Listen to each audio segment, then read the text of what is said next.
Boa noite, meu povo, minha pova. Hoje eu converso com vocês sobre os elementos-chave de planejamento, sobre relações de benefício mútuo e sobre como esses dois conceitos, que são muito comuns no desenho ecológico, reforçam a necessidade da gente pensar o planejamento a partir da lógica da água. Eu vou pedir desculpa para vocês de antemão. Eu estou numa área de internet rural, com internet a rádio, não estou conseguindo fazer ao vivo, então estou deixando isso aqui já pronto, e ainda assim com muitas interrupções e com a qualidade deixando um pouco a desejar. Bom, na primeira aula de lançamento do curso, eu já compartilhei com vocês as 3 abordagens: a escala de permanência da linha-chave, a sequência de produção natural e os 8 princípios da coleta de água de chuva, e como eles compartilham um pouco essa lógica do planejamento a partir da resiliência e da autonomia hídrica. A escala de permanência da linha-chave foi criada pelo australiano Percival Alfred Yeomans, e ela tem essa centralidade na água. A água é a camada 3, e a camada 1 é o clima, onde a gente estuda inclusive os padrões de chuva, outros padrões climáticos. A camada 2 é onde a gente faz um estudo da topografia, e a gente chega na camada 3, que é a água, que é onde de fato a gente começa a fazer intervenções no terreno. A gente vai também abordar a sequência de produção natural, que é uma abordagem criada pelo ecologista australiano Peter Andrews. Ele trabalha com restauração de cursos de água e perenização de cursos intermitentes, através também de intervenções com barragens permeáveis, com pequenos açudes e com implementação, uma combinação da ecologia, da hidrologia e da geologia. E os 8 princípios da coleta de água de chuva, como eles foram preconizados ele é um ecologista também, um produtor rural, um ativista da água, o seu Zephaniah Fahey, junto com o Brad Lancaster, que é um educador ambiental americano. Então, na primeira aula de divulgação do curso, eu compartilho com vocês essas 3 abordagens, que são centrais do curso Manejo Regenerativo da Água. Eu peço que, se vocês não viram essa aula, voltem e assistam essa aula primeiro, para que as coisas que eu vou conversar aqui hoje não fiquem sem contexto para vocês. Em um outro vídeo curto que eu compartilhei para divulgar o curso, eu falei de 4 elementos que a gente deve prestar atenção antes de usar outras abordagens que são mais difundidas dentro do desenho ecológico. Mais especificamente, eu estava falando da análise de zonas e da análise de setor. A análise de setores, ela é um filtro que governa as energias de fora para dentro. A gente pode, por exemplo, querer priorizar uma vista ou querer bloquear uma vista. A gente pode querer receber melhor um vento refrescante ou bloquear um vento muito frio.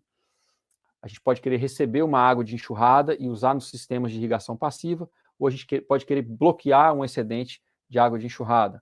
O mesmo funciona com ventos, o mesmo funciona com vistas, com cheiros. Então, a análise de setores, ela nos ajuda, ela faz uma visão 360 e nos ajuda a filtrar as energias que a gente quer receber, a gente quer convidar para dentro da propriedade, ou as que a gente quer bloquear. A análise de zonas, ela faz um fluxograma dos lugares onde a gente visita com mais ou menos frequência na propriedade e organiza zonas que vão do 1 ao 5. É uma abordagem da geografia que foi importada e foi mais difundida pela permacultura. A análise de zonas, ela então ajuda a gente a governar energias de dentro para fora, a partir do lugar onde a gente habita, a energia que a gente gasta para sair da casa e manter sistemas mais ou menos perto, ou sistemas mais longínquos. Nesse caso, o número de visitas que a gente faz aos sistemas e a frequência com que a gente visita esses sistemas vai determinar se eles vão fazer parte da zona 1, mais perto, visitados mais frequentemente, zona 2, 3 ou 4 ou 5, consecutivamente, na medida em que a gente visita menos os sistemas. Essas 2 abordagens, elas por si só já ajudam muito na eficiência energética dos sistemas implementados. Mas, frequentemente, eu vejo alguns desenhos que não levam em conta a topografia, o relevo, e, consequentemente, tem uma eficiência energética comprometida. Eu vou explicar por quê. Dentro desses 4 elementos, o primeiro é a topografia, exatamente porque ela determina o fluxo da água. O segundo elemento que a gente deve olhar nessas zonas e setores é a própria água, porque com a energia potencial, com a gravidade, a gente pode economizar energia, ou a gente pode produzir energia usando a água. O terceiro elemento é a questão do aspecto, ou a direção de determinado lugar da topografia, né, a inclinação da topografia em relação ao Sol. E o quarto é a elevação em relação ao nível do mar, porque ela determina padrões climáticos e determina as possibilidades de cultivo também. Então, eu compartilhei num vídeo anterior que esses 4 elementos devem anteceder a análise de zonas e setores. Então, hoje, eu vou compartilhar com vocês a necessidade que a gente tem de entender as interações de benefício mútuo, uma maneira que a gente liga sistemas de habitação, de produção, sistemas energéticos, de forma a imitar, é um biomimetismo, a imitar a natureza. E vou compartilhar com vocês essa lógica, de novo, da gente planejar os lugares onde a gente habita e produz nosso alimento a partir da lógica da autonomia e da resiliência hídrica. A autonomia e resiliência hídrica, ela facilita a autonomia e resiliência energética e ela facilita também a resiliência ecológica, porque é a partir da disponibilidade da água que a gente consegue fluxos mais saudáveis de regeneração ecológica. Por falar em resiliência e autonomia, muitos de vocês que acompanham meu trabalho sabem que eu estou procurando implementar uma redundância na maneira com que eu me comunico com vocês.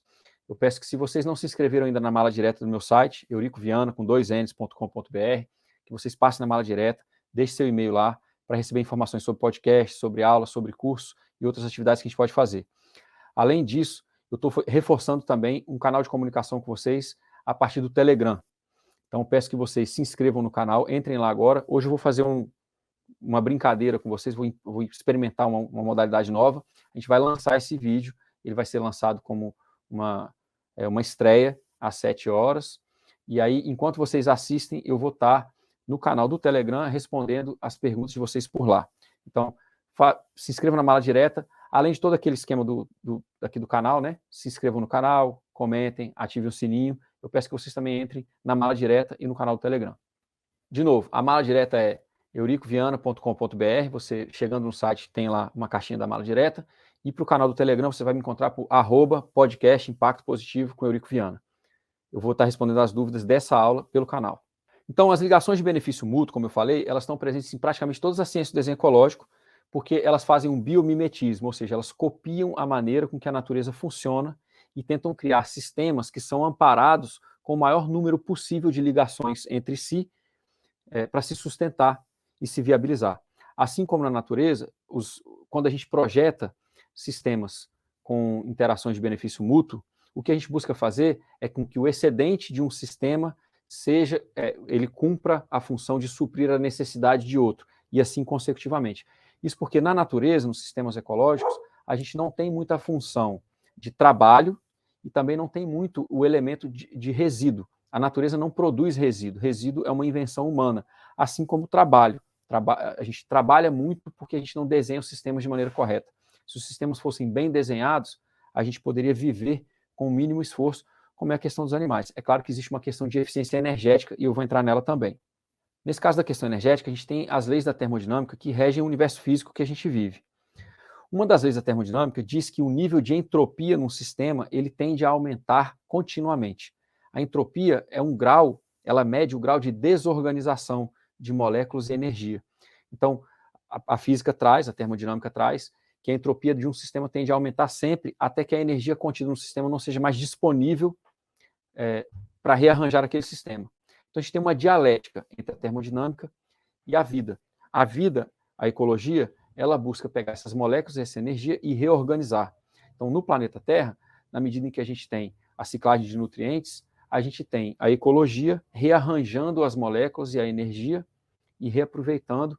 Então, nessa dialética aí de aumento de entropia ou aumento da complexidade da vida. Muitas pessoas, principalmente no desenho ecológico, na ecologia, dizem que a ecologia, a vida, a complexificação da vida é o que combate a entropia. Bom, dentro desse eterno combater da entropia, a vida, uma das maneiras que ela conseguiu se desenvolver para fazer isso são essas ligações de benefício mútuo. Como eu falei, um elemento num sistema ecológico, ele se liga a vários outros de maneira a reforçar as ligações de benefício mútuo e ajudar nessa complexificação da vida. A maneira, por exemplo, com que uma planta faz a fotossíntese, ou seja, ela pega gás carbônico, pega água, luz solar, e ela transforma em oxigênio e exudato. Exudatos são um conjunto de açúcares, a celulose também para o seu crescimento, obviamente, e o exudato. Uma série de açúcares que ela libera na sua raiz. Mas a planta ela não precisa só disso, ela precisa dos elementos, oligoelementos, sais minerais e nutrientes que vêm do solo.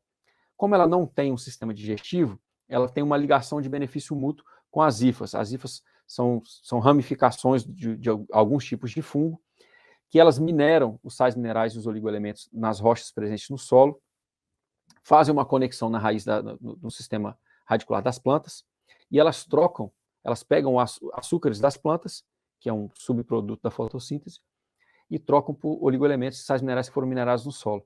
Então, de certa forma, a ligação de benefício mútuo entre plantas e fungos cria um sistema digestivo para as plantas. A digestão das plantas começa no solo. Um outro exemplo disso seria, por exemplo, as abelhas. Várias plantas desenvolveram flores e os seus pólens e a fertilização cruzada dessas plantas necessita da viagem de um pólen, né, de uma flor para outra. As abelhas comem o pólen, usam o pólen para sua colmeia, mas para coletar o pólen elas visitam várias flores, então elas fazem a fertilização, a polinização dessas flores para essas plantas. Então, isso é um outro exemplo de ligações de benefício mútuo. Uma rede ainda maior de simbiose entre os insetos, as plantas e os animais é a maneira como os animais ruminantes, em constante movimento migratório, em várias planícies, aproximadamente 2/3 do planeta são semiáridos, e nesses lugares a disponibilidade de água durante o ano é escassa. Então, a simbiose entre os animais, as plantas e os insetos é o que faz a ciclagem dos nutrientes nesses lugares. Então, a matéria orgânica disponível, ela é ciclada, ela faz a sua decomposição biológica com a ajuda dos animais ruminantes, depois com a ajuda da microbiota, dos insetos e dos micro-organismos no solo, criando o solo, fazendo a ciclagem de nutriente, complementando a ciclagem da água, a biodiversidade e a fotossíntese nesses lugares, ou seja, aumentando a função de paisagem nesses lugares, a gente tem uma simbiose entre plantas, insetos, micro-organismos, em lugares onde a umidade é menor. Então, a gente tem vários exemplos de como os ecossistemas se organizam por meio de interações de benefício mútuo. Para a gente voltar para a questão da eficiência energética e a prioridade que a gente precisa dar ao elemento água no planejamento das propriedades, um dos exemplos que a gente tem de uma das ciências do desenho ecológico, que é a permacultura, essas interações de benefício mútuo também acontecem em outras, né? Acontece, por exemplo, na agricultura natural, do Masanobu Fukuoka, acontece na agroecologia. E na permacultura, o David Holmgren trabalha um conceito que ele ensina para o planejamento, que são 4 elementos-chave. Esses 4 elementos-chave são a análise de zonas e setores, como eu acabei de falar, a rede de interações, que é exatamente a maneira com que a gente consegue ligar os elementos dentro de um sistema, criando essas interações de benefício mútuo. E a gente tem também o estudo da elevação, ou seja, o estudo da topografia. Veja que um dos elementos-chave está ligado com a topografia. A água está intrínseca na topografia, né, porque a topografia determina o fluxo da água, como eu expliquei anteriormente. E esse elemento da topografia e do fluxo da água é o que determina a eficiência energética dos outros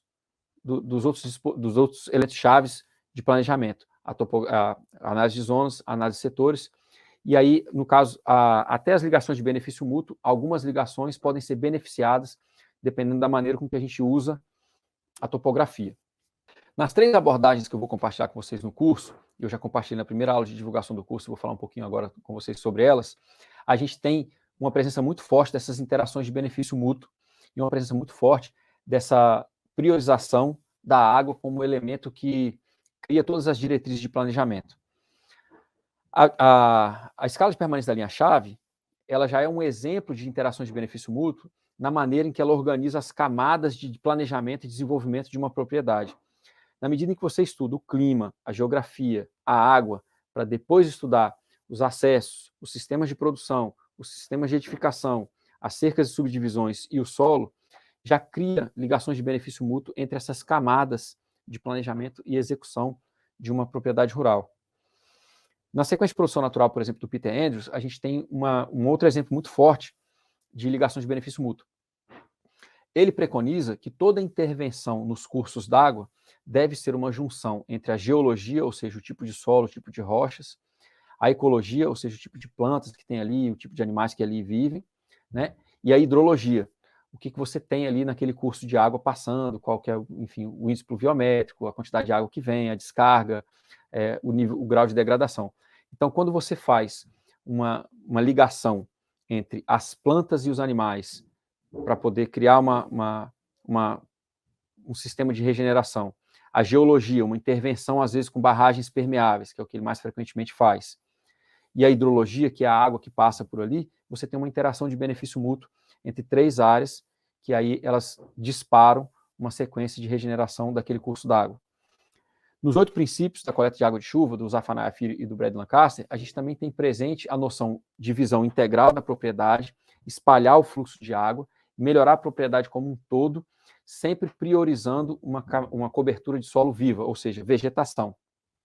Então a gente vê de novo a ligação entre hidrologia e ecologia, né, e as plantas. E, obviamente, também na geologia pelas intervenções que são feitas. No caso dos 8 princípios, 8 princípios da coleta de água de chuva, do seu Zafanaia Filho, a gente tem também um exemplo de que essas intervenções podem ser feitas na escala manual. Vou explorar bastante isso no curso. Então, essas 3 abordagens que eu vou dar no curso, elas mostram para a gente bem claramente que essas ligações de benefício mútuo acontecem em várias situações. O que elas também trazem para a gente, muito forte, é uma noção de que a gente tem que começar pela água. Essas 3 abordagens trazem para a gente uma premissa de que a gente comece a fazer as intervenções na parte mais alta possível da propriedade. Então, a gente já começa aí com um estudo profundo do relevo, um entendimento do fluxo da água, e a partir daí, uma análise de possibilidade de intervenção da hidrologia.